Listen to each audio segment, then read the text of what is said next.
Welcome to the Weekly Bark, where ordinary people are talking about extraordinary things. Sit back and enjoy the ride.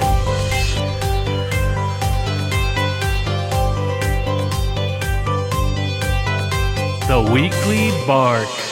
All right, hey, so welcome back to the podcast. Today I have Eve Rose. Eve, tell us a little bit about yourself. How are you? Hi, everybody. My name is Eve Rose, and I'm a dating and relationship coach. I combine intuitive tools along with psychological tools to help my clients dig deeper into themselves and also get more intimate in their relationships. Cool. Tell us a little bit about your upbringing. Well, I was actually born in Nicaragua, and I moved to the U.S. when I was 6 years old. Obviously that was like huge culture shock, being a child, not knowing the language, not knowing anything. I was so excited for McDonald's though. So that was great. You know, they're like a mile away from everybody here. So. Mm-hmm. Yes, that's what everybody thinks about is our horrible diet. Yes, I can't wait to go to America and have a Big Mac. Yeah. So what prompted you to, so you've traveled and you've traveled quite extensively. You want to tell us a little bit about where you've traveled and where you've been? So I have been to several parts of Asia. A couple of years ago, I was ending a relationship and I was like, I don't know what I'm going to do. I guess I'm just going to eat, pray, love this situation. So I went to Thailand, and I went to Thailand because it has a lot of jujitsu, and I love jujitsu. And I was like, okay, I'm going to go out there and I'm just going to go do jujitsu, and I don't know where life will take me. Mm-hmm. And when I got there, I found out that you can only really stay in Thailand for like a month and a half as an American. If you stay there longer, like your visa expires and you have to like get a proper visa. I didn't have the proper visa. So then I had to like travel out of Thailand, and that's what made me basically explore everything that I could around there. Like I went to Japan, I went to China, I went to Malaysia. Mm-hmm. Yeah, all of those places. Of all those places, what was your favorite? Honestly, it's Cambodia. Uh-huh. And people are like, Cambodia? Like it's so poor there. But it's so beautiful, and the people are so loving. Like they're so charismatic as well. Like you're like, how can you have lived through so much and yet still be so happy and be so thankful and have like so much faith towards life? And it's like, and you can feel the sadness when you're there. Mm-hmm. And those people just like live with that energy, and yet they're still happy. What do you suppose is the reason for that? Because that seems like totally the antithetical American like mentality, right? It's like wealth and exuberance and all of our toys. And that seems to be what we kind of thrive to make us happy. But where do you suppose people in Cambodia are finding their happiness? Well, Cambodia is actually very Christian based. Mm-hmm. So I think that a lot of the Cambodians have a direct connection with Jesus. They try to have a connection with God. I'm not a religious person per se, but I just believe that they're strong belief, and that just makes it possible for them to just persevere through what they've like persevered through. Because there's so much like, it almost like reeks of death in Cambodia. Mm-hmm. Like things that you can do there are so sad. Like you can just go like shoot a cow for fun. Like that's what people do there, you know? Mm-hmm. So living within that, you're still alive. There's still people coming in, and then it's just like you just realize that there is no black and white. Everybody just kind of lives with it, and they just have faith. I saw something similar when I was in Somalia, because again, talking about a country that reeked of death. When I was there at the time, they had mass famines going on. I got a chance to stay out next near the Ethiopian border. There's a river that kind of cuts the two countries apart. And the little town that we were next to, no electricity, no running water. They would go to the local river to get their, daily drinking water. In there were crocodiles that were huge. And so it was a common occurrence that somebody would get eaten or mauled or whatever. There are bandits all over the place. And then one of the most tragic things that I'd ever witnessed is there was a young girl who got shot in the ankle walking her family goat or something to the river to get water, and the bandits wanted to steal it, and they said, "No, we're not going to steal it. I can't let you steal it." And so instead of just killing her, they maimed her to send a message. And then they had taken her to a group of people like Doctors Without Borders, and they're trying to figure out what to do with her. And her family was very concerned about not having her leg amputated because that would make her unmarriable in the society. Anyway, I bring up all that just because on that note, you have that on one extreme, but then you saw some of the happiest people that just, it was almost like a study of mindfulness. It was like just every day was just a blessing, and there was a big group of people that you would kind of be in town and they'd embrace it. When we'd walk through, there were all these little kids that would be like, "Hey, American," and kind of swarm you. And it's an Islamic country. And so these kids, they were really well versed in the Quran, and then they'd want to engage in some debates, right? And go, "Are you Christian?" And then they'd want to talk about this. And they all knew Tupac, which that blew my mind, how Tupac had such a huge, place. But it's always amazing how these places where you wouldn't assume to see so much happiness and loving and kindness, and in return see some of that cruelty that we're just so, distanced from here in the States, but yet then sees like these great random acts of kindness. I think it's a fantastic. So to me, Cambodia doesn't seem like such a stretch, but it's a cool thing. How are your parents about you traveling so far? Well, when I decided to travel, I had traveled before for work, and I had already left the country. I had been to New Zealand, I think like a year prior to that. So I think they were just used to it. They also knew, I wasn't living with them anymore. I left for college when I was 17 years old. So, and then I started working, I think 6 months after that. So my parents were used to me being a bit of a distant daughter. And I mean, I also didn't grow up with them for 6 years, so we have we're always connected by phone or by internet. So I guess that wasn't that much of a difference. I'm sure my mom would freak out, and she would tell my sister, "You need to talk to her. You need to see what she's doing. You need to see where she's at, because she doesn't talk to me." Right. So I'm sure they freaked out a little bit, but I think my mom and I are very similar. I mean, my mom was the one that wanted to come to the States. To the States from Nicaragua. So I think that there's a part of her that understands why I want to explore and all of that. Absolutely. And so one of the things I tell my students all the time is that you need to get out of the United States for a little bit. It's really easy for us to get caught up in the minutia that we argue, about all the time. And then, and we can talk about poverty and income inequality in this country. But when you go to a place like Cambodia, like Somalia, like some of these other places where I've been, it's on a whole different level than what we're used to seeing. Now that you have sort of that perspective, what are some of the things you think we get right, and what do you think some of the things you think we get wrong in the States? Well, it's very simple things that we don't realize as Americans that we have so much privilege on, like the fact that you can walk on a straight sidewalk, or there's a lot of order in America. It's actually very clean. You have access to clean water. Yeah. You don't get that everywhere. You don't get warm water everywhere. You don't get clean food everywhere.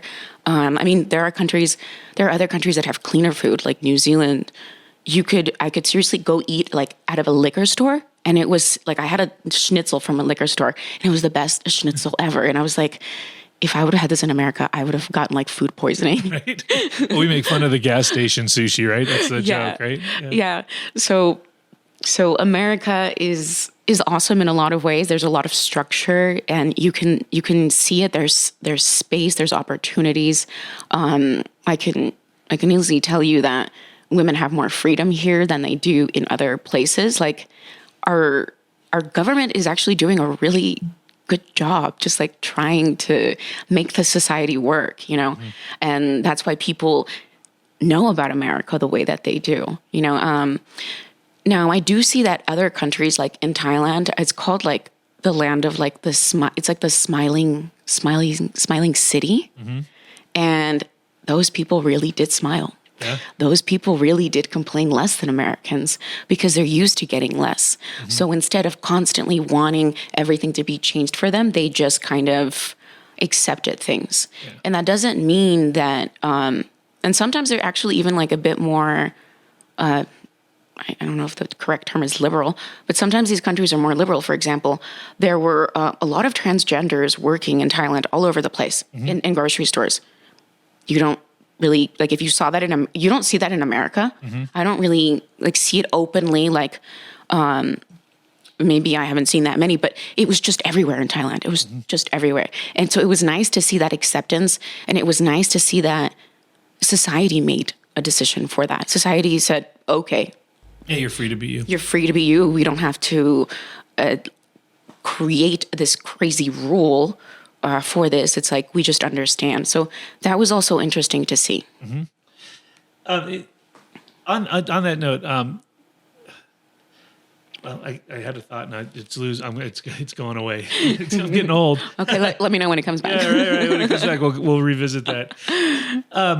No, I do think that's an interesting notion. I one of the things I loved about getting out of the States is the coffee culture. Like this, man. When I lived in Germany, man, we'd spend all night at a restaurant. We didn't go eat and hurry up and get out, right? Yeah. And in fact, if you went in with that mentality, you'd be really disappointed because they just don't function that way. Like there's this little Greek restaurant that we used to go to all the time, and we knew the owner, and we'd play darts with him, and we'd play for shots of ouzo and these things, and it was just great. And his kids all worked in the place, and so it was almost like going and having dinner with a family that. They're not like family, but they treat you like you're a guest in their home, even though you're in the restaurant and you're paying for the service. But it's a different vibe, right? And so it would be nothing to say, okay, we're there at 6 and then leave at midnight and spent 6 hours in this restaurant, eating and drinking and playing darts and just hanging out. I really wish we would do more of that in this country. Like, yeah, they would be like, "We just served you, sir. Yeah. You can leave now." Right. Yeah, the waitress is like, "Dude, you're on my. I gotta get the next table in, right?" And, yeah. And so there's a bit of that, and then there's a bit of like, "Well, I'm in a hurry. I gotta go. I got somewhere else to be," and all this sort of stuff. Yeah, I wish we'd slow down just a little bit. I think. I saw that in other countries too. Like when I came back, I was so excited to just speak to someone in English and be like, "Oh my God, I just want to have a conversation while I order my latte." And nobody wanted to talk to me. Right. And I'm like, oh. It's funny. Post-COVID, have you found that people are more open to that? I don't think so. You don't think so? I mean, like, people are still standing 6 feet away when it's not even like a rule necessarily, right? Like, people are still doing it. Well, some people, yeah, not everybody. I found I've been more talkative. So I'm not normally a talkative person. Like, in fact, that's the running joke in the house. My wife, she's great at it. She'll start, matter of fact, I had a whole podcast talking about that. But she'll start conversations with strangers. We've been at a store, and my son's playing with some other kid in line, and next thing you know, they're exchanging numbers and having a play date at the park, right? That would be not in my wheelhouse to do. But post-COVID, when we kind of didn't talk to anybody and everybody was sort of just skittish of each other, I've noticed I've forced myself to be more smiling, like just smile at people more instead of being, because I guess I got a pretty good RBF, right? And and people go, "Are you mad?" And I'm like, "No, I'm not mad. I just look like that," right? And so I've been trying to really be conscious about that, so I'm not sending that vibe out to people. But I don't know. It's been a kind of fun thing. So what was your spiritual upbringing? So, well, I was born in Nicaragua, like I've told you guys. So that's very Catholic. My sister was very spiritual. My oldest sister was the one who took care of me from 6 months old to 6 years. Uh-huh. And she was very much into the church. But that didn't really... I don't think that made me that spiritual. Mm-hmm. I think different other parts of my family are way more interesting. Like, for example, my grandma would hang out with the church and like perform exorcisms. Like, I never saw any of this. We just hear about it. Like, grandma does what she does. Yeah. But, like, it's just part of the culture to also believe in that type of stuff, to believe in like demons and possessions. Uh-huh. So that's kind of like where I started wondering, like, what is this other world? Mm-hmm. And then my family would also like do tarot like they would get tarot readings done. Mm-hmm. And then, we grew up with Walter Mercado. Like, I don't know if you've heard of this man. He's an astrologer, and he is like, he's just so flamboyant, and like everybody in Latin America knows him. Mm-hmm. So that's kind of like where I got my interest in astrology, from hearing him making his predictions. Mm-hmm. Do you find like Latin Americans are more open to that than, say, like people from the States or maybe Canada or Europeans?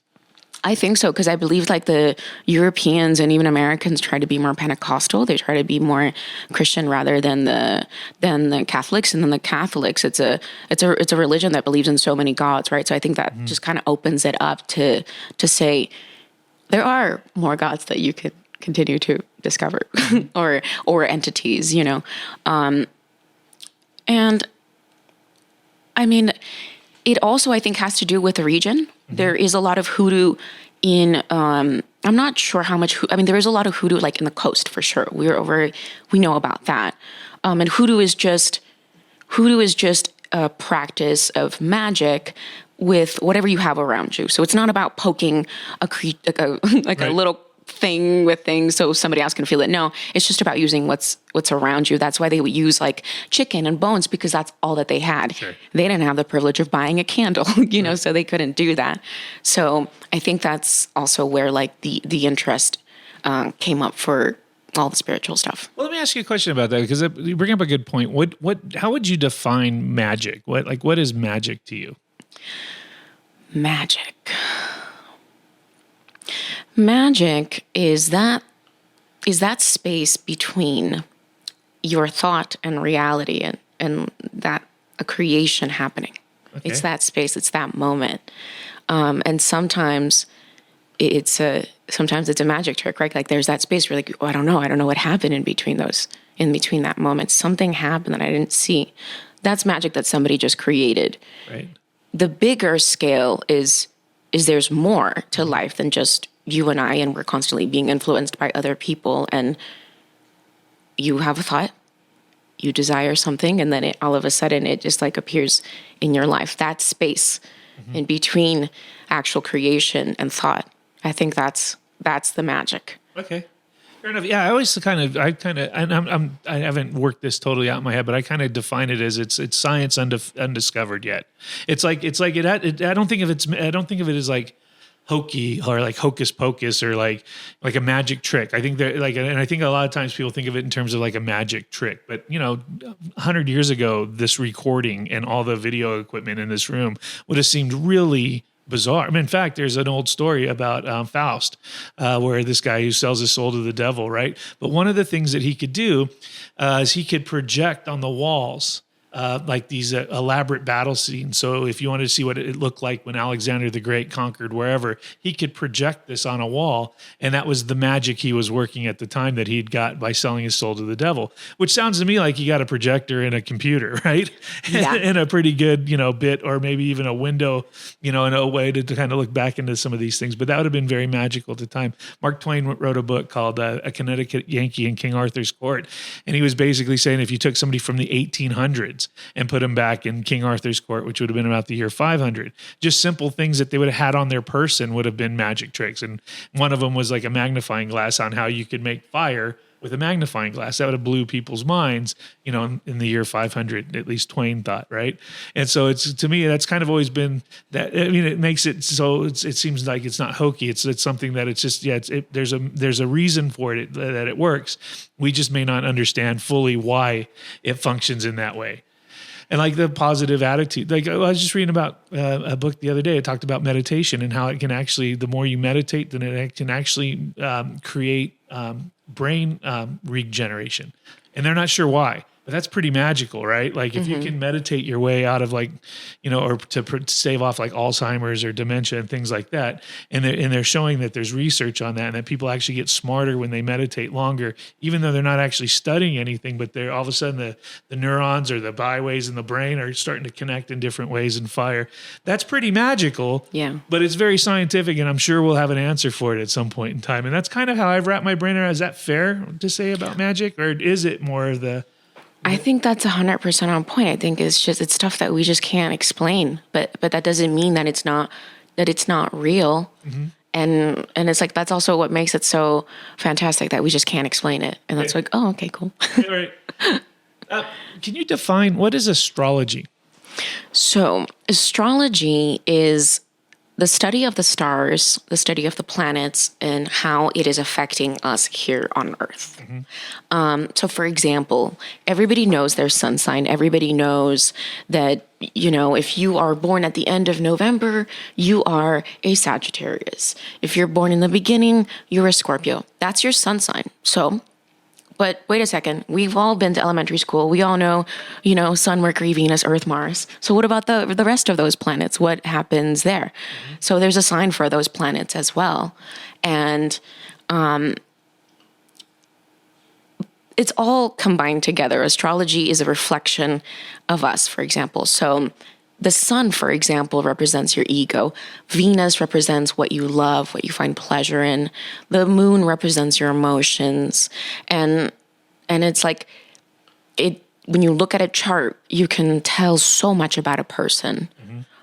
You can also tell so much about an event. You can tell so much about a location.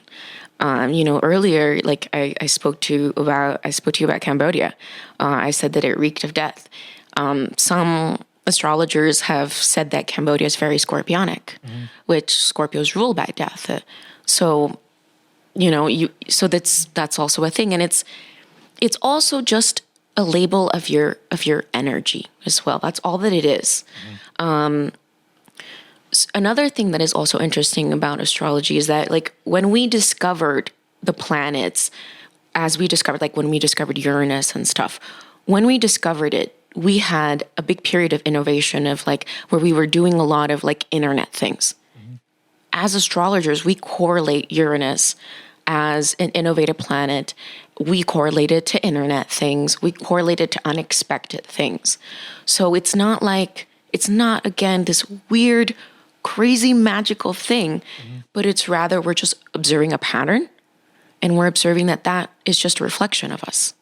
Is it because of the differing energies? Is that what would that be fair? Kind of like the tides are dictated by the moon and the pattern of the gravitational pull, and so you have a displacement of energy. Is it kind of similar to that when these different energies manifest, that different things transpire because people are affected by these energies different? Is that fair? Yes, and I'm so glad that you brought up the moon, because it's like we're also like mostly water, so we're really heavily affected by the moon. The moon also works on a 28-day cycle. It's like one of the fastest moving things that influences us. It's also the closest one to us. So, we also like the moon, we prefer it to be in a water sign because it is a water, it's all about water. So that's exactly it. Like, you're just observing the patterns, you're observing the elements that it kind of correlates to, and then there's a story there. Gotcha. And then how does tarot interrelate with all of that? Is it separate? Is it kind of a separate discipline? Is it a conjunctive discipline? Does it work together? Are they?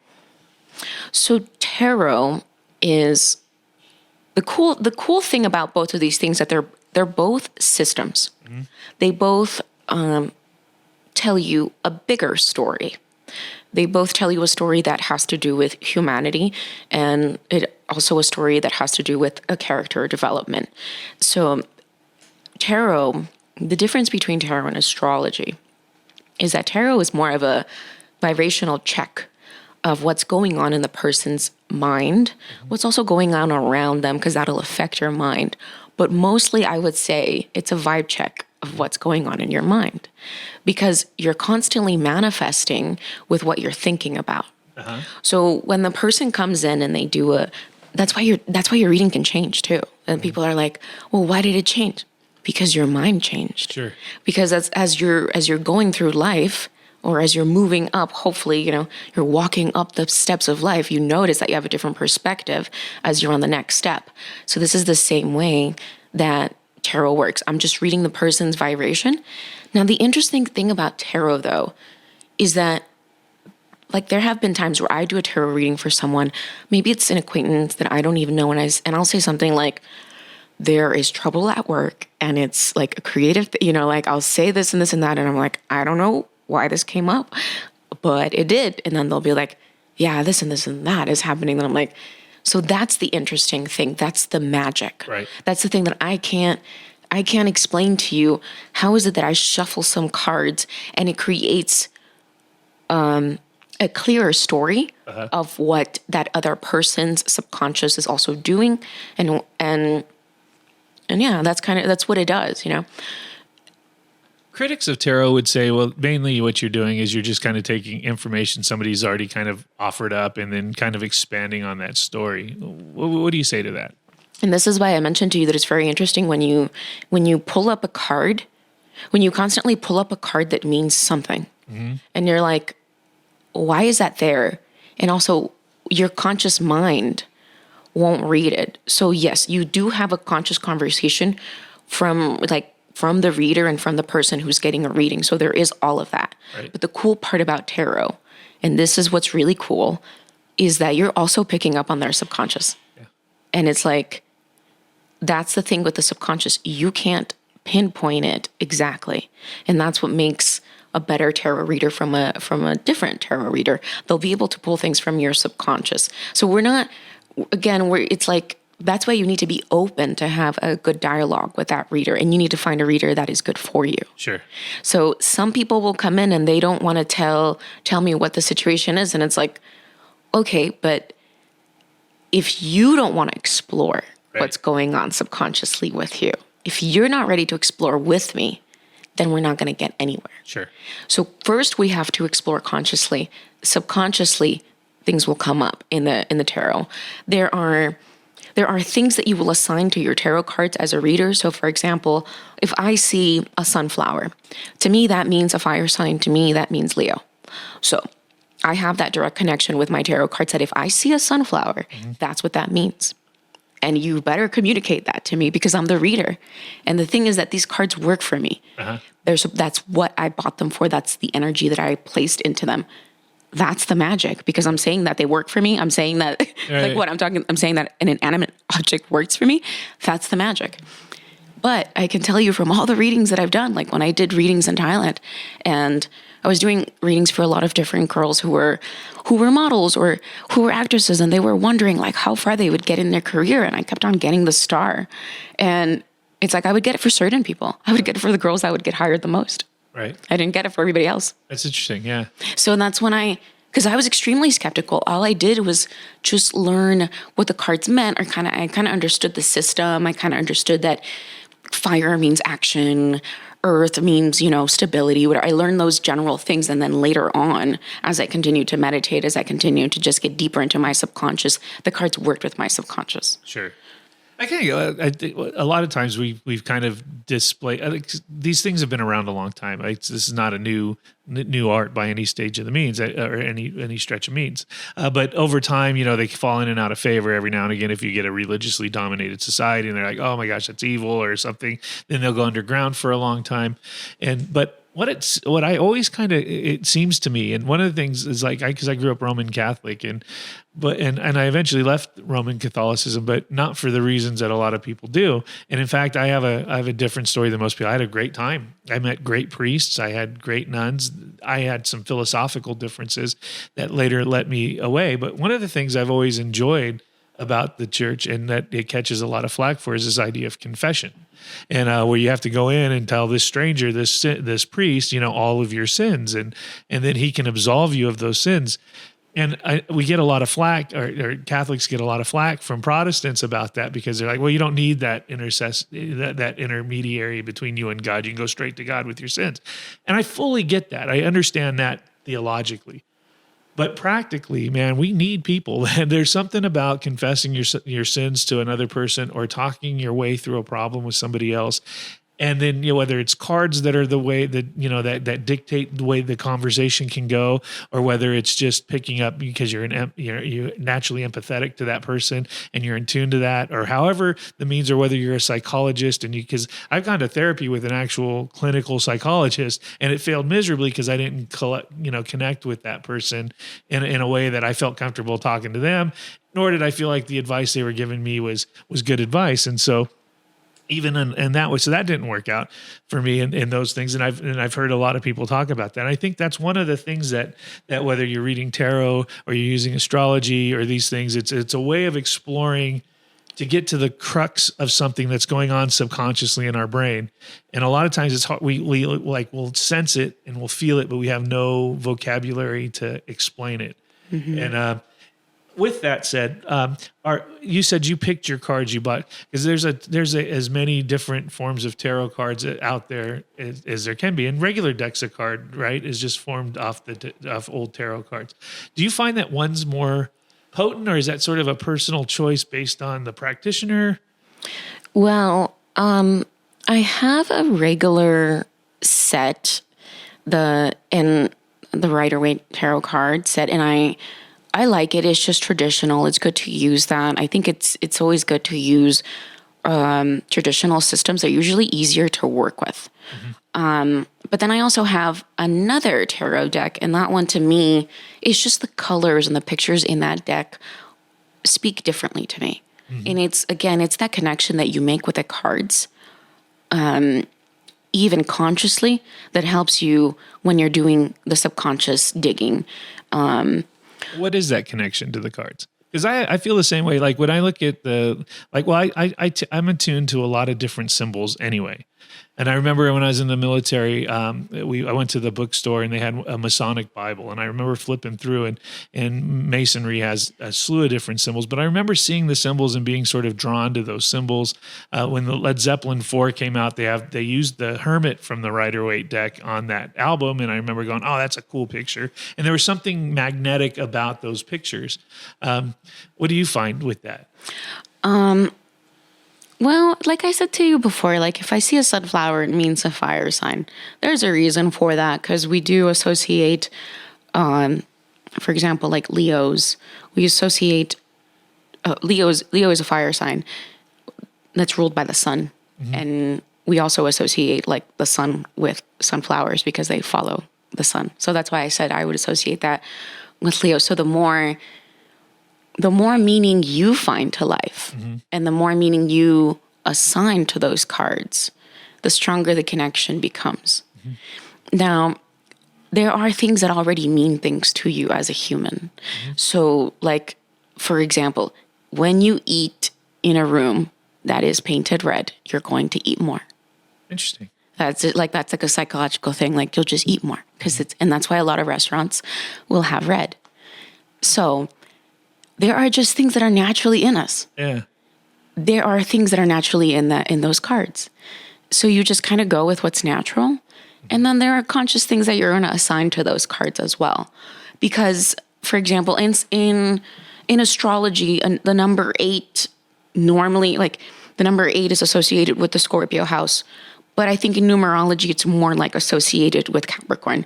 There's a correlation to both. You've just got to pick one eventually. You got to pick what works for you. Gotcha. Okay. And build your own system, because they're all systems. So then you just build an understanding and you fix it in your brain, and it just makes sense. Right.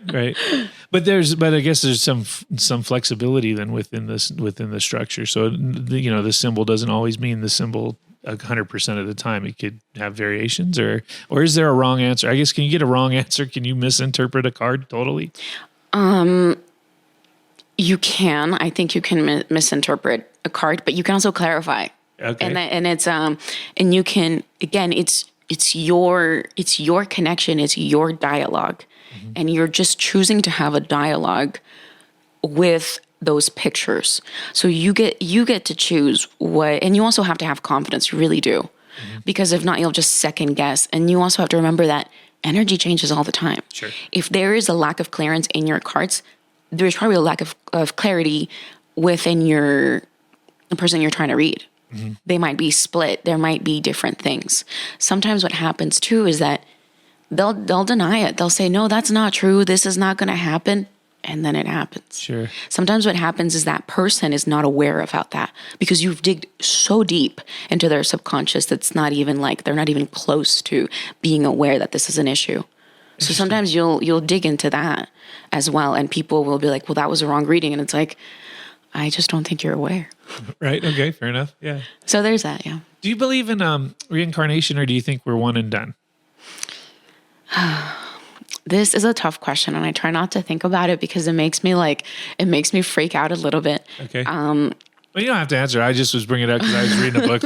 I was reading a book called "The Destiny of Souls." I think that we do, and I think that how I see reincarnation is how I see spirituality, which is just you and I will be fertilizer for this world, and we will continue to live on, and in that way, as we will continue to transform. So that's how I see it, but that's also how we're all one and how we're all connected, because we're all made of like the same thing. But do you see it as carrying sort of a personality from life to life, or do you see it as just energy transferring from one, host to another host? I don't know yet how I feel about that. I personally, I think that logically I try to just see it as energy transmuting. I want to believe in reincarnation. Like nobody's ever painted a picture of heaven for me that works. Like I remember I was watching a televangelist some years ago. His name was Jack Van Impe, and he was a Book of Revelations guy. The world's going to end and all this sort of stuff. And he was talking about heaven, where all the souls of the saved are going to be in like this little box that Jesus rests his feet on. And I'm like, dude, that sounds like hell to me, right? That we're just staring up at Jesus as he's sitting on a throne in a box that he's resting his feet on. And he's like, yes, it'll be glorious. And I remember watching that show and I was like, that's not me. I don't think that, I don't know if that would work for me. And Robert Frost wrote a poem that I really like called Birches, where he kind of calls it like we spend our whole life climbing the tree towards heaven. And just as we're about to get to it, like a birch tree that's covered in ice, it bends over and drops us back down to earth to start all over again. And I love that as a kind of a metaphor. I think that's kind of a fun metaphor, but I have no idea if reincarnation would be a thing or not, but I kind of hope it would. It's one of those things, like I'd be okay if like I woke up and after I died in some other body and got to do it all over again. I think it'd be a lot of fun. That's really nice. I think that means that you really like life. I do. I enjoy it. And that's great. Like everyone should really like want to be here. I think that that's also part of the fact that you're human. And that's part of your conscious mind and wanting to continue to live on, Yeah. Not everybody does though. I guess, there was I was going to try to get ordained one time, and I was taking a class from a guy, and I think I might have told you this story, but he was a young guy, married, had a couple of kids, and he was in class, and I guess he's having a bad day, and he was lamenting, and he was like, sometimes I get so weary of this life that if God called me home right now, I'm ready to go. And I'm like, dude, you got 3 babies that need a dad. What do you mean you're ready to go? I'd be pissed off. I'd have some questions, right? Yeah. And I would trust God in the end, but I would have some questions in the moment. I would not be ready to go. Why would I get married and have 3 little babies and then it gets zapped away? I would not go gentle into that good night. You know what I mean? Yeah. It would be something where I would definitely, and it blew my mind that he would be in that mindset. But he's not alone. He's not unique in that regard. There's a lot of people that are just weary. They're just tired. And I was talking with somebody else about one of the things, if you look at like numbers of religions, a lot of young people just aren't joining religions anymore. And so all of them are starting to have a hard time, filling the pews. And if you walk into, pretty much most churches, there's usually an older group in there of people that are a couple of generations back, but the younger generations just aren't coming.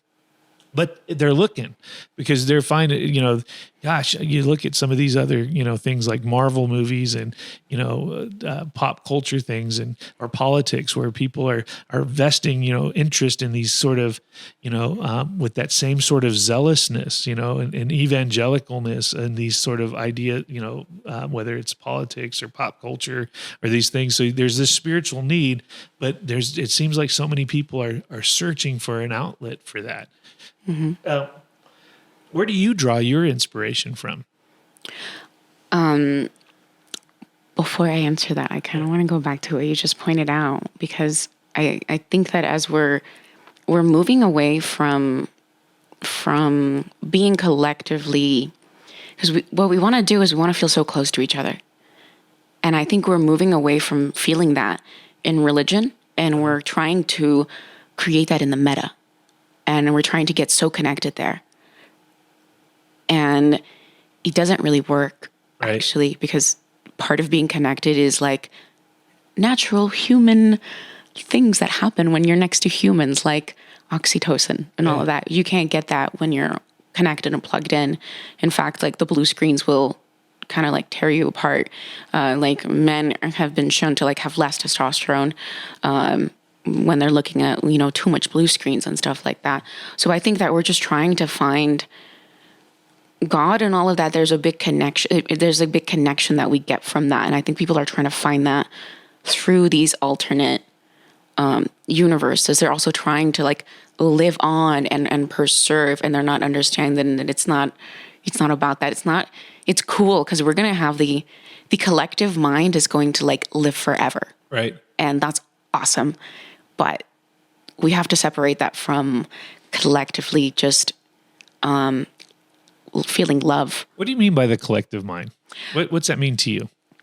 So for example, the collective mind is, to me, I can just see it as the internet, because all of our thoughts are going to go in there, good, bad. And it's just going all in there. And then it's actually creating AI. Oh, sure. It's creating another entity that interacts, that is its own thing, that knows how to deal with humans and stuff. So that's how I see it. Sure. But the mind is dual. It's not just one thought. It's going to be multiple thoughts, which is why everything's in there.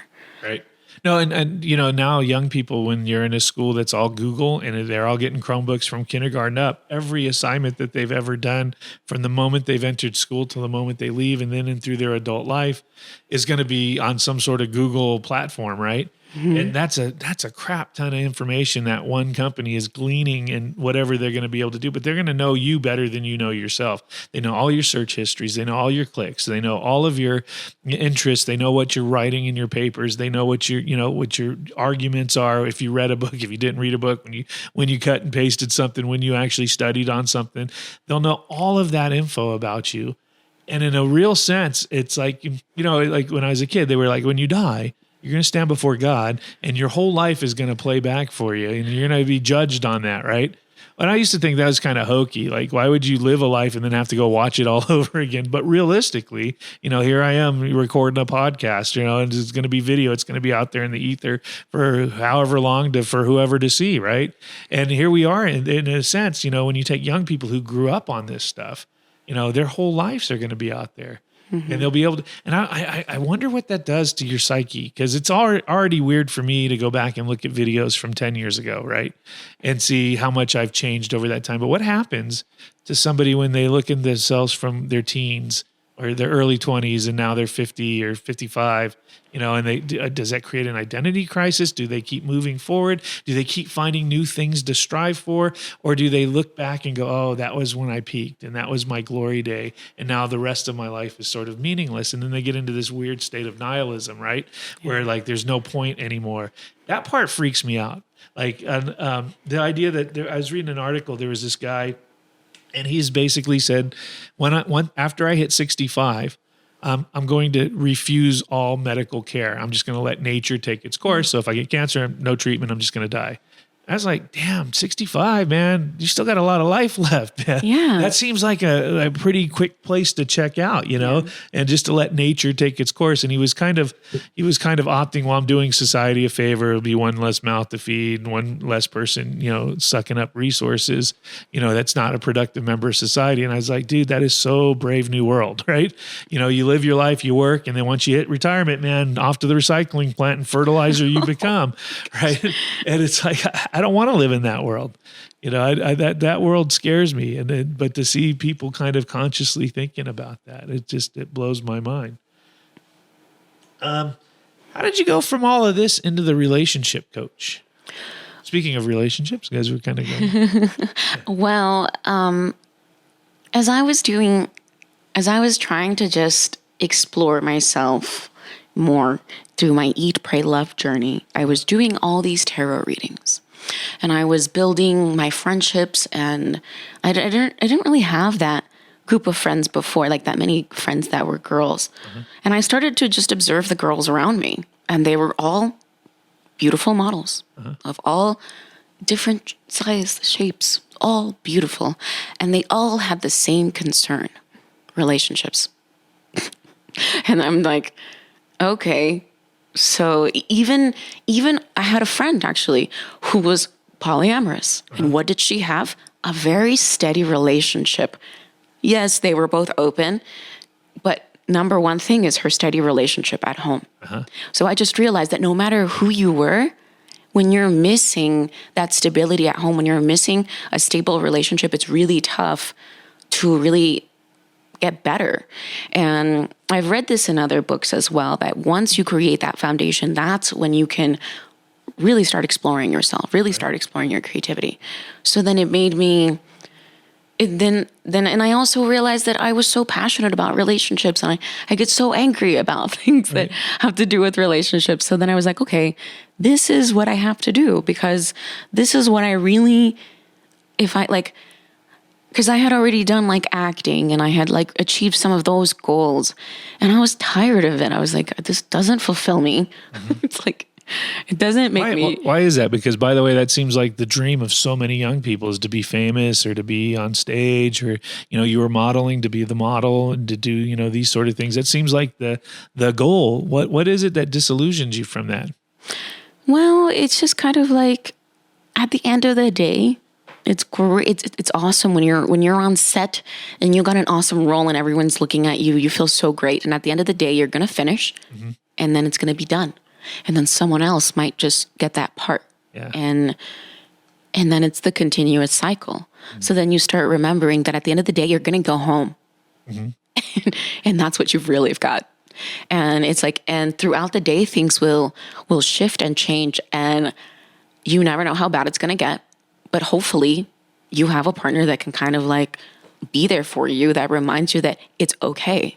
But it takes a special kind of partner when you're in those kind of industries, I think, because you have to be really trusting of your. I think that I think that's an easy place if your partner is a model or an actress or something like that, where they're going to be maybe scantily clad, or maybe they're going to be in an intimate scene with somebody else. You'd have to have some pretty strong foundations, I would think. I've never been in that situation, but it seems like to me that jealousy could be a really ugly monster in some of that. Yes, there is a part of that. Another part of it too is that acting and modeling are just jobs. So even though it might seem like it was that glamorous, it's like I was just doing my job as well. Sure. You know what I mean? So yeah, I mean, we did get invited to more places. We got free drinks. There was, there's a lot of that stuff that goes along with it. But it's not the only place that you can get it. You can also have this fun and exciting life anywhere. But that's also what made me say, I don't really care for this. I don't really care just for that little moment that you get.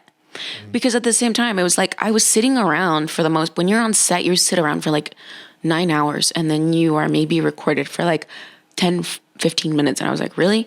This is my life? So I literally go on stage and I just like do whatever you want me to do. And I just sit here and I wait. Yeah. No. I don't want to do that. I don't want to waste my time being here. Like, I was like, this is not, before I die, like, I need to do other things. And we talked about this thing about existence and how people are looking at it more deeper and differently now. And I think I do too. And it just made me think, my life is not worth living if I'm just doing this.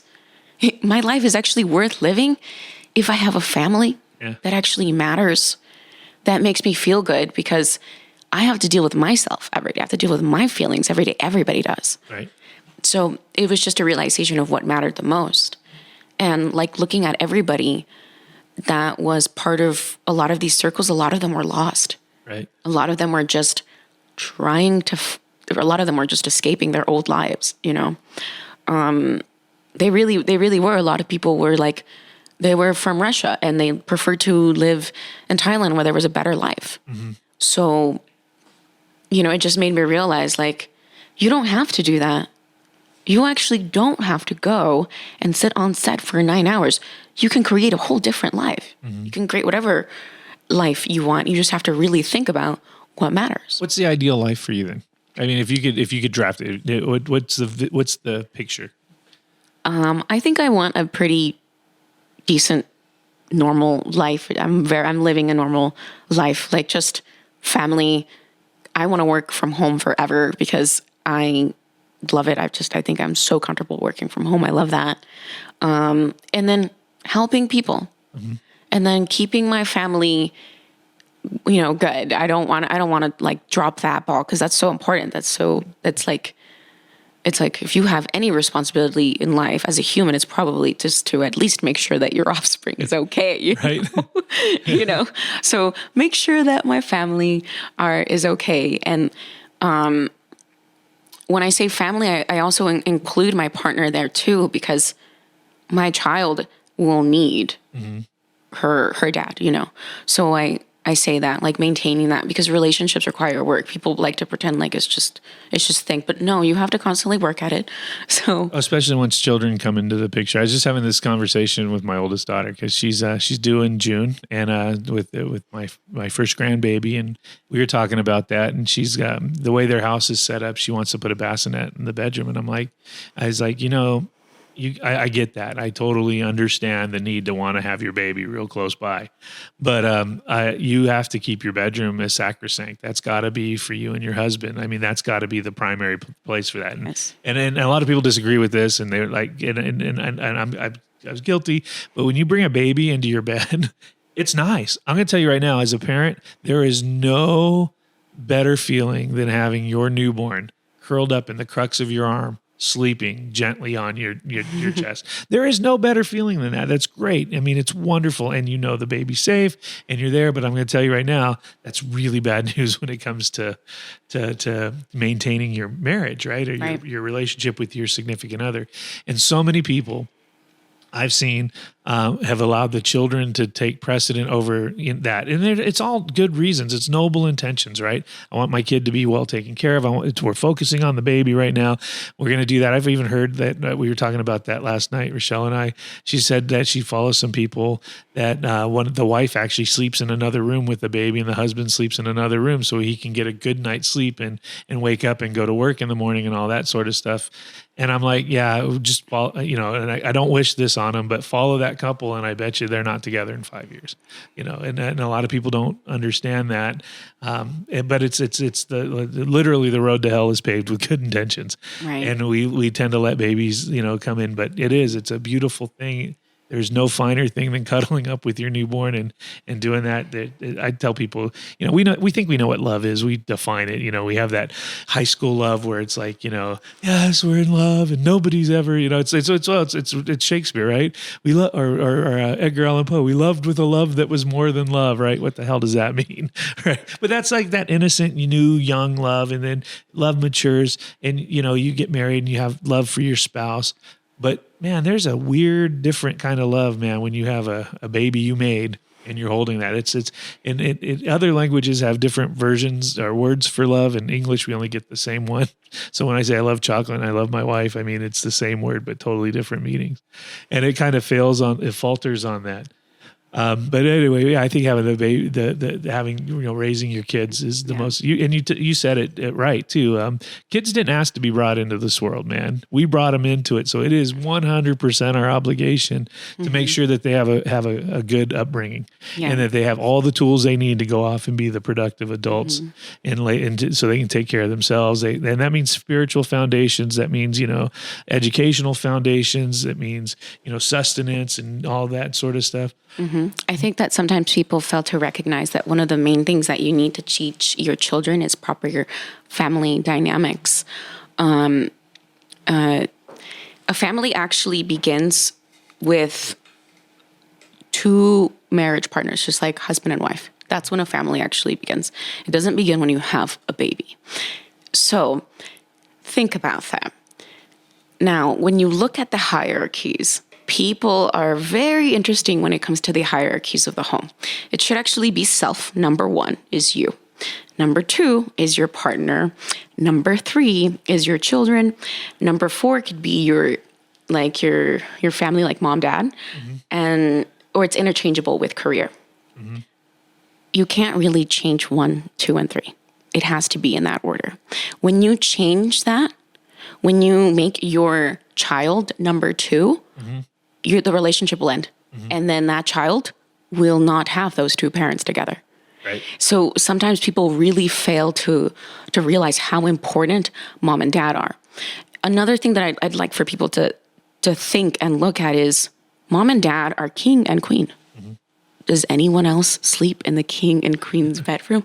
No. Right. There is respect. There is, like all of these little things that people just don't realize it that way. And I think this is where a lot of relationships actually fail. That doesn't mean that you neglect your children or anything like that. Because if you really put yourself first, how could you actually stand someone treating your children badly? You know what I mean? Like you would have that feeling within yourself and you would say, there is no way I'm ever going to allow something like that, So you bring up a good point, and I just want you to expand on it. So you said self first, and so it's a kind of a selfish move, but a lot of people don't think about relationships as being selfless. What do you explain that out? What's the difference between being taking care of the self first, or being selfish versus being selfless? And why do you think that's the most important thing?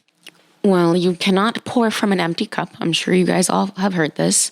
That's number 1. Number 2 is your partner is not you. Your partner is literally not inside of you. So your partner cannot feel if you're hurt. Your partner cannot feel if you're sad. You have to explain that to your partner. So if you're so busy worried about what your partner feels, you're going to abandon yourself. You can't feel what your partner feels anyways. So stop worrying about that. Your partner will tell you. And once you've taken care of yourself, like let's say, for example, you just came home and you're super hungry and you're cranky and your wife wants to talk to you about something. You're not going to want to talk to her at that time. It's best that you don't. It's best that you just say, hey, I need like 30 minutes to decompress and then I'm going to give you some time. If you don't do that, you're probably going to be rude to your spouse. Could be, yeah. So it's like, that's why you have to put yourself first. And then also remember the fact that you literally cannot feel anybody else. Like you can only feel yourself. So that's why you have to put yourself first. That's interesting because you can feel love from somebody else, though. I think you can feel there's an engage of energy and like. Well, what about people who don't accept love? No, I know that's yeah, right, but I don't know that they can't. I don't know that they don't feel it. They just reject it. Because and that's an interesting thing is people who refuse to allow themselves to be loved. It's like, where does that stem from? Like why do you feel like you're unlovable? Usually, or what's going on in there? And I'm not a psychologist. I don't freaking know, but it's like, but yeah, that is an interesting thing, but I think you still feel it. I know I can come in and matter of fact, everybody, I think we all do this, right? We'll come into a room and we'll gauge it. And then see what the energy or the vibe is. And then we'll go, okay, this is a good time to ask for this or not. I had a kid just the other day come up to me and go, oh, you're in a bad mood. I'll come back later. And then because they gauged the energy I was exuding, right? And so I think we feel what we there is an exchange of some sort, isn't there? Definitely there's an exchange. But I guess what I'm trying to say is just like, if you are sick, just think about just the most biological feelings. If you're sick, if you're hungry, only you can feel those things. Only you can feel when there's pain in your stomach. No, it'll affect your partner. It's really sad to see your partner being sick, and it'll affect you.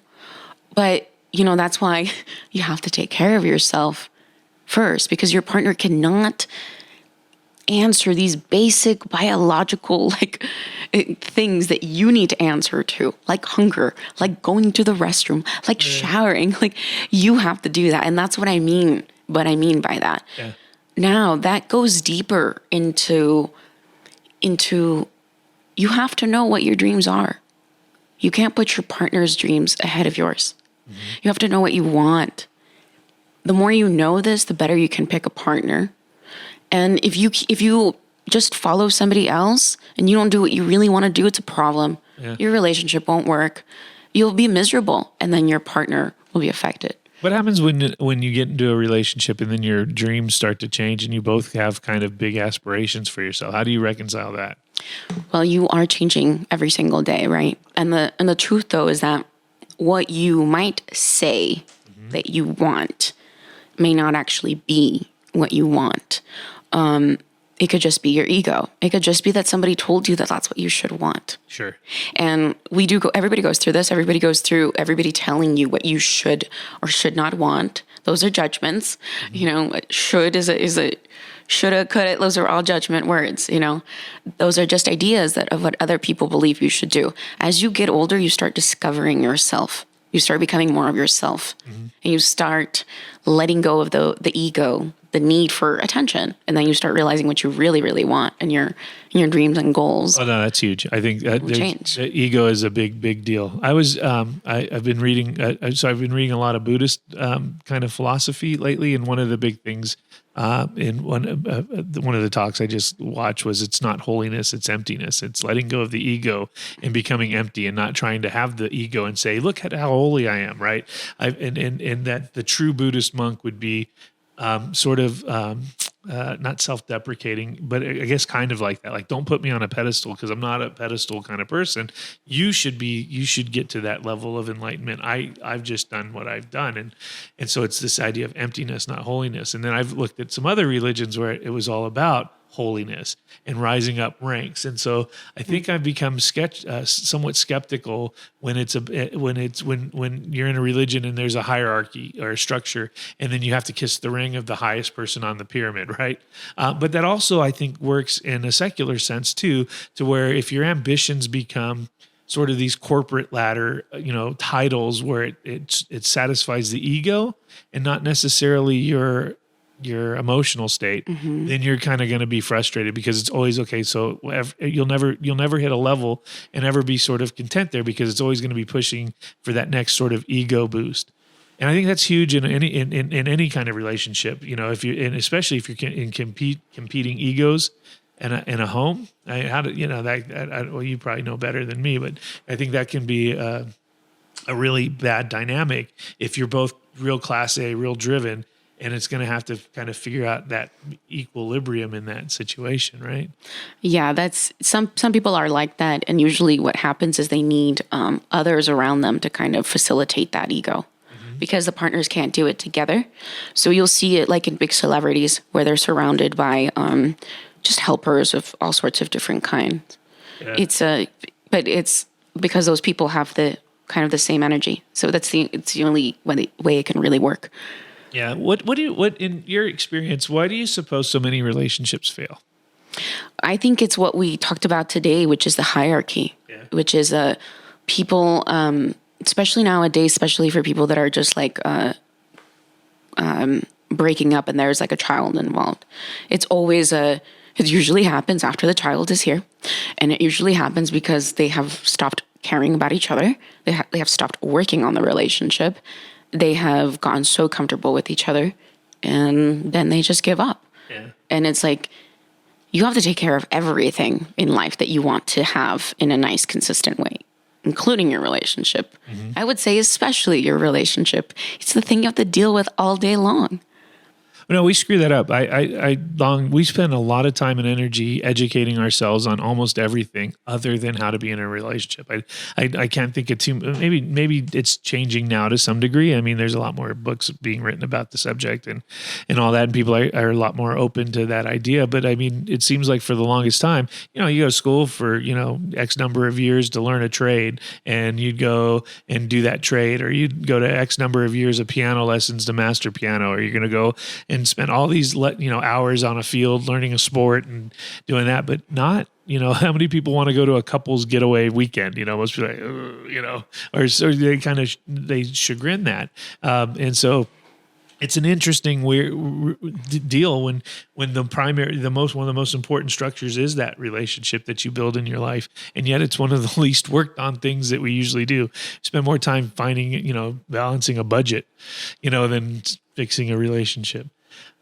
Let me ask you, are all relationships salvageable, or are there some non-negotiables? There's definitely some non-negotiables. Mm-hmm. I think there are just some things that we cannot let go of. But something that's very interesting about relationships, that it's more about what it is in your mind than what it actually is physically. Mm-hmm. So when I say relationships, it's not just your partner that matters. It's the relationship that you have with your parents, the relationship that you have with your children, the relationship that you have with food. It's that connection that you have with that thing that matters. And sometimes the best relationships you can have will change. Like, there is still love, but you cannot be with that person, and that's okay, and that's fine. Because sometimes it's just meant to be temporary. I do believe that we should worry more about the quality instead of the quantity of time that we spend in a relationship.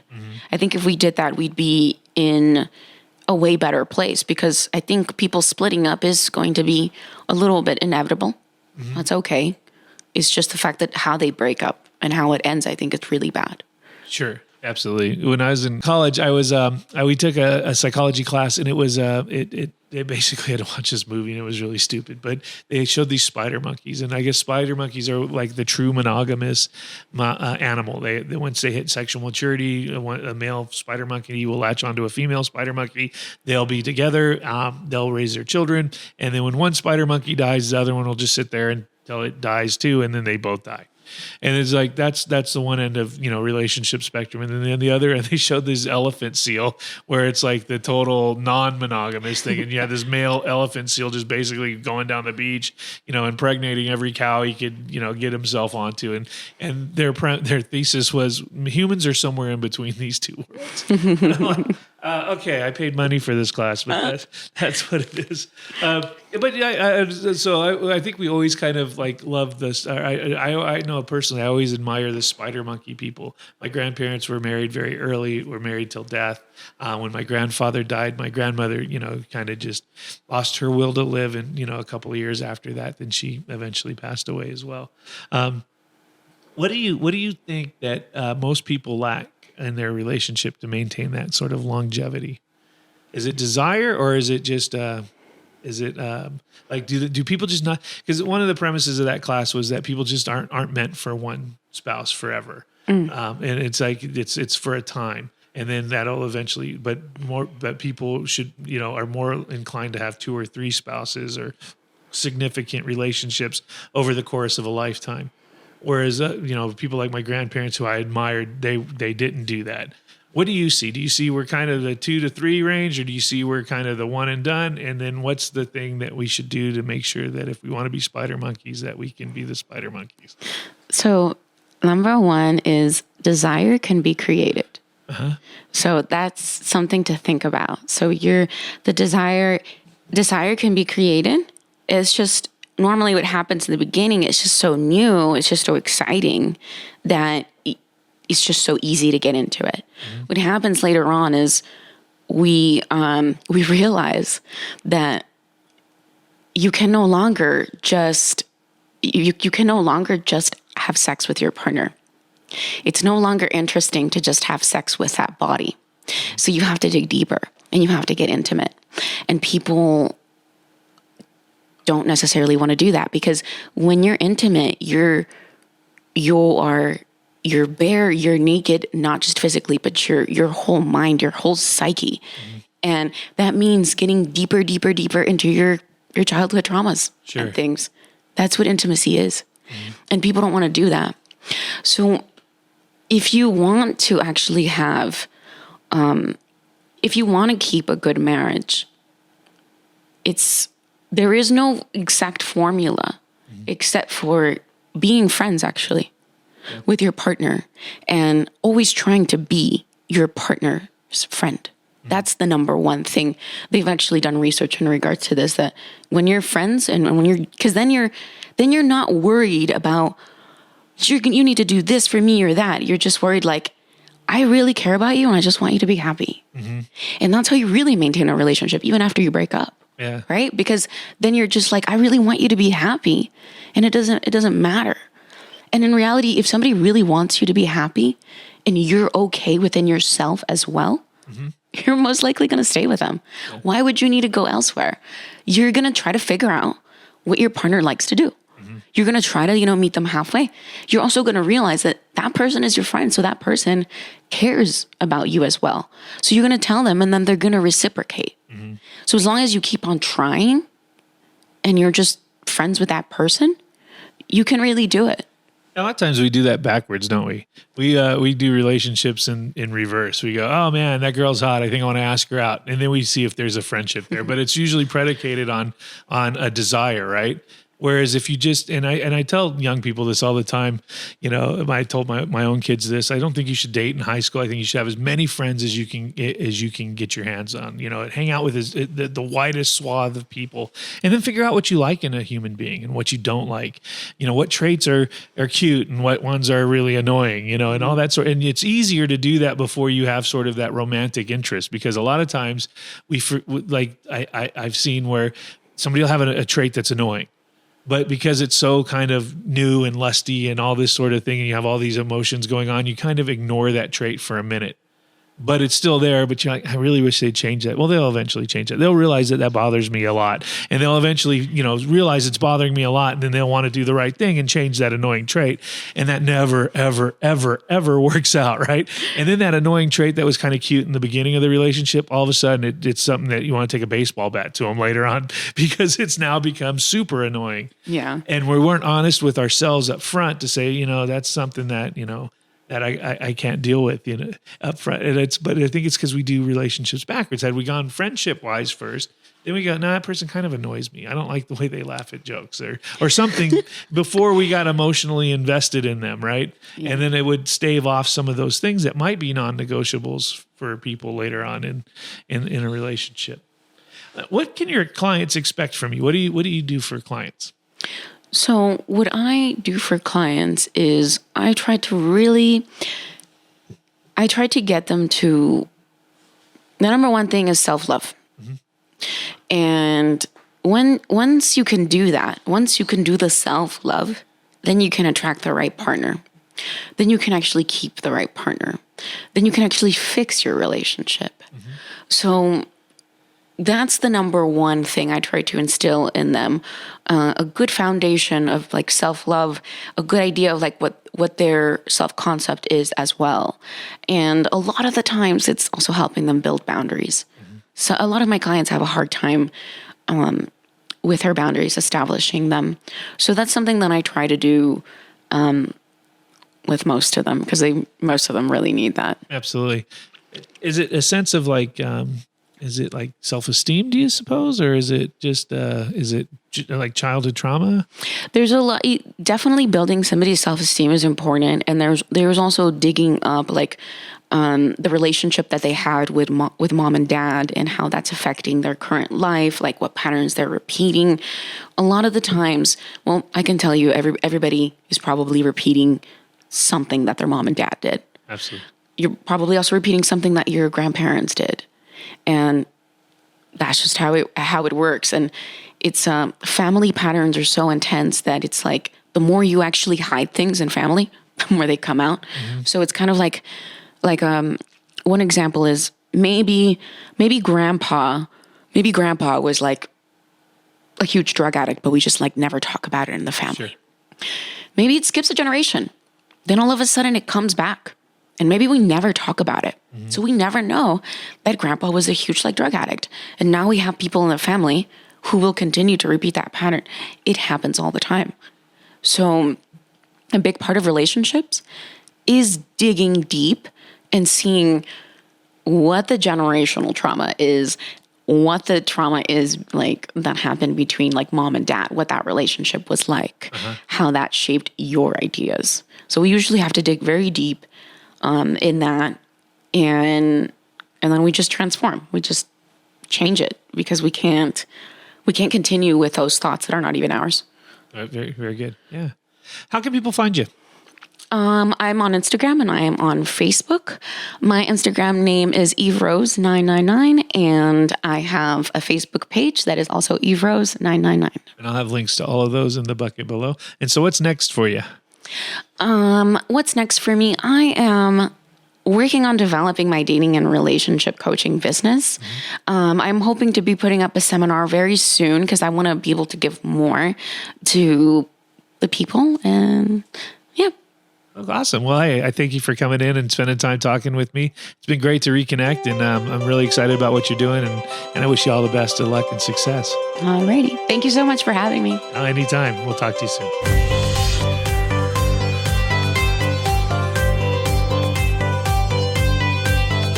The Weekly Bark.